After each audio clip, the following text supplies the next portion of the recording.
So I'm gonna take the gum out of my mouth and I'm just gonna stick it on right here. See how the door is locked? Yeah. The keys are locked in the car, and this is going to unlock your car so easily.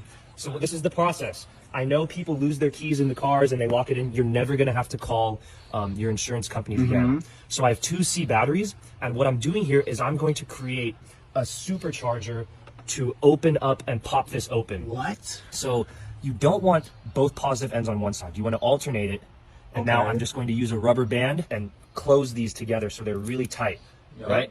This is the first step, right? Pay attention closely. So now what we're going to do is we're going to take the iPhone charger. Everyone has an iPhone charger or a cable like this in their home.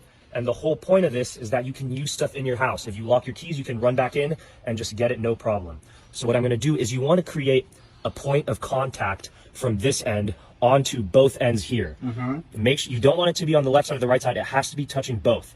So now that I have it touching both, I have electrical tape, and I'm just going to tape this piece onto here so that it stays put. So I cut a piece of electrical tape off. You want to use electrical tape preferably, but because that is what helps conduct it. But if you don't, my buddy just used this to unlock his car, and he actually just used blue painter's tape, and it worked fine. But electrical tape is preferred. I have it in my house. So look at this. I'm just going to tape this on here, right? Remember, maintaining that point of contact between the positive and negative ends of the battery.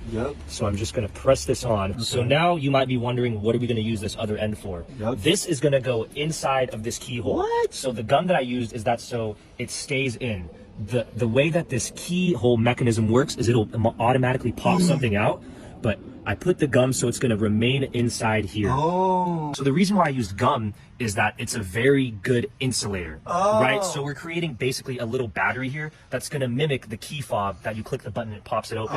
So we want to maintain this electrical current throughout. So I'm going to use gum to not only keep this in place, but to act as an insulator, right? So now that this is in, we want to create basically a catalyst that's going to send an electric charge from this battery into here, and it's going to pop this open. So all you need is a lighter of any type. When my mom did this, she even just used a gas station lighter, but this is what I had in my house. Like I said, the whole point is that you can do this with items inside of your household. So when I touch this onto here, right, I'm just going to do light taps. You don't want to hold it on. You just want to do light taps, and you want to make sure that the flame is in contact, same as with the charger, with both the positive and negative side. That is what's going to create the electric charge up here. So I'm going to do this here and watch closely to what happens. This should pop up and let us inside and get our keys.